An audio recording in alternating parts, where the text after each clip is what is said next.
Assalamualaikum warahmatullahi wabarakatuh.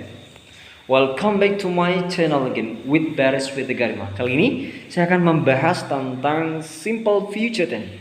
Namun sebelum saya membahas Simple Future Tense, yuk jangan lupa kalian like, komen, dan subscribe pada channel ini agar kalian itu nantinya tidak ketinggalan informasi-informasi dari channel ini.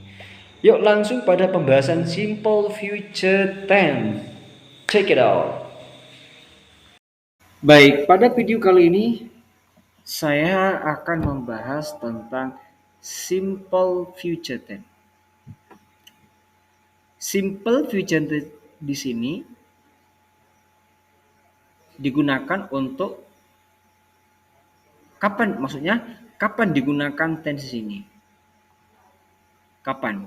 Jadi Simple Future Tense di sini kapan kita gunakan? Yang pertama, untuk menyatakan aktivitas yang akan dikerjakan di masa akan datang. Jadi simple future tense di sini digunakan untuk menyatakan aktivitas yang akan dikerjakan di masa akan datang.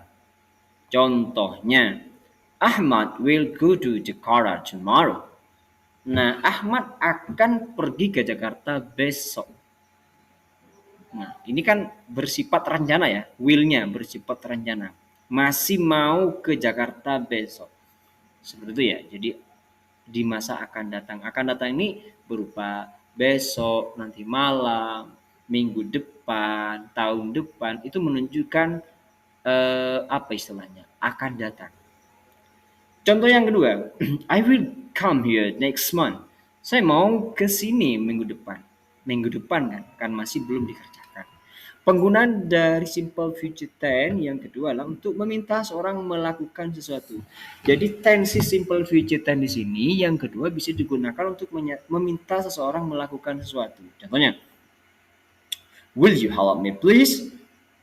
Maukah kamu membantu saya? Ini kan meminta seseorang melakukan sesuatu. Melakukan sesuatu contohnya di sini membantu saya. Will you turn off the fan please? Maukah kamu mematikan kipas angin? Nah, di situ ya diminta untuk mematikan kipas angin. Contoh yang ketiga, will you accompany me please? Maukah kamu menemani saya? Nah, di sini diminta untuk menemani. Kemudian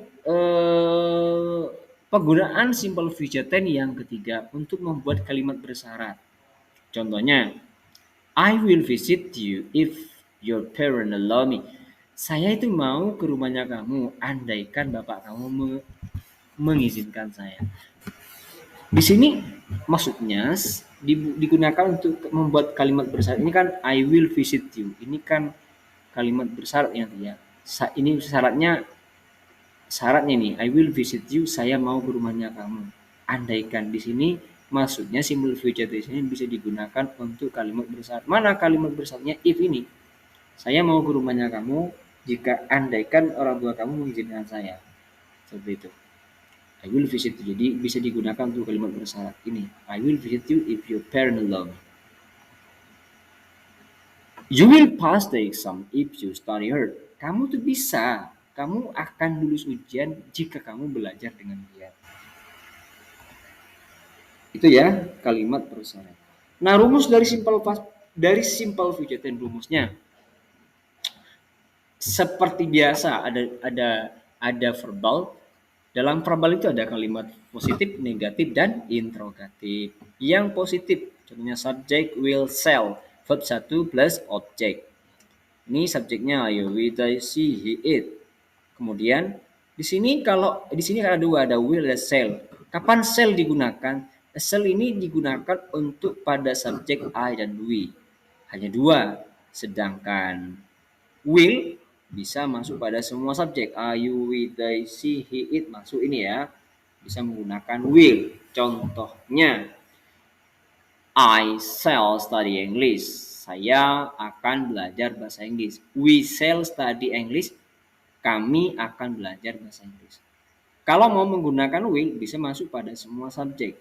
I will study English. You will study English. They will study English. Nah, kemudian dalam keterangan simple future tense ini ada tomorrow, next, tonight, later. Next ini bisa kalian diisi titik-titiknya, bisa diisi month, bulan, bisa tahun, bisa minggu. Contohnya next month, next week, next year, dan seterusnya. Contohnya, I will study English tomorrow. Saya akan belajar bahasa Inggris besok. They will study English next month. Mereka akan belajar bahasa Inggris minggu depan, seterusnya. Baik, ini yang positif. Bagaimana dengan rumus yang negatif dari simple future tense yang verbal? Negatif setelah will atau shall not bisa dikasih not ya. Yang negatif ini mempunyai tidak.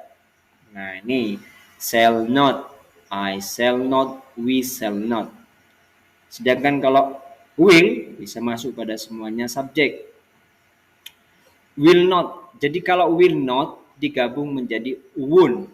Tidak won't ya. Jadi simpelnya seperti ini. I won't, you won't, we won't, they won't, she won't. Jadi kalau dikasih kata kerja dengan objek seperti ini. I won't study English. Saya tidak akan belajar bahasa Inggris. They won't study English. Atau menggunakan shall not study English. Seterusnya.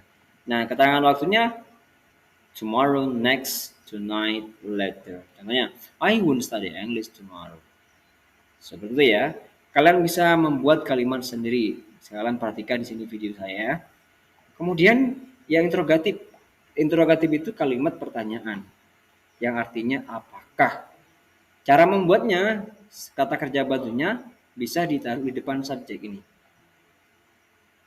Shall atau will-nya bisa ditaruh di depan subjek. Ini ya. Shall I, shall we, will I, will you bisa ditaruh di depan subjek. Sehingga nanti kalian cara membuatnya seperti ini untuk membuat kalimat pertanyaan. Contohnya, will I study English? Will you study English?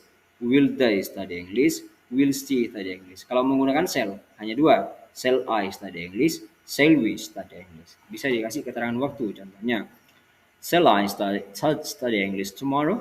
Will you study English tomorrow? Will you study English tonight? Seperti itu ya dalam kalimat verbal. Bagaimana kalimat nominalnya?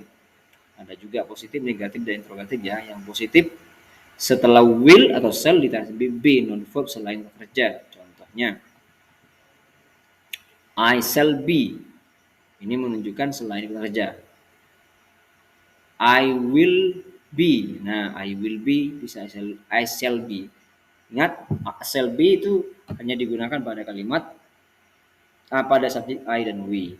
Kalau will be bisa masuk pada subjek I, you, we, they, she, he, it. Contohnya, I will be happy, I will be good teacher, I will be polite student. Maksudnya saya akan menjadi bahagia, saya akan menjadi guru yang baik, saya akan menjadi murid yang sopan, dan seterusnya. Bisa dikasih keterangan waktu ya. Contohnya, I will be happy tomorrow, saya akan bahagia besok.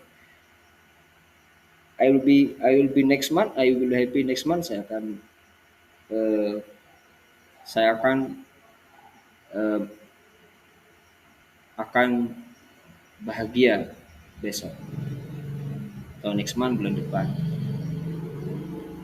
Seterusnya negatif sama ya. Shall will not ya. Shall. Negatif ya tambah not sama juga di sini. Tinggal shall not be, will not be. Seperti itu. Contohnya, I will not be happy, I will not be good teacher, I will not be polite student. Bisa dikasih keterangan. Saya tidak akan bahagia, saya tidak akan menjadi guru yang sopan, jadi guru yang baik, seterusnya. Ya, bisa dikasih keterangan waktu ya. Contohnya, I will not be happy tomorrow. Saya tidak akan bahagia besok.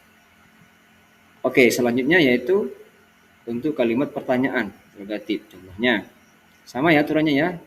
Cara membuatnya ditaruh depan subjek shall atau will-nya di sini. Contohnya shall I ditaruh depan subjek. Shall I be happy?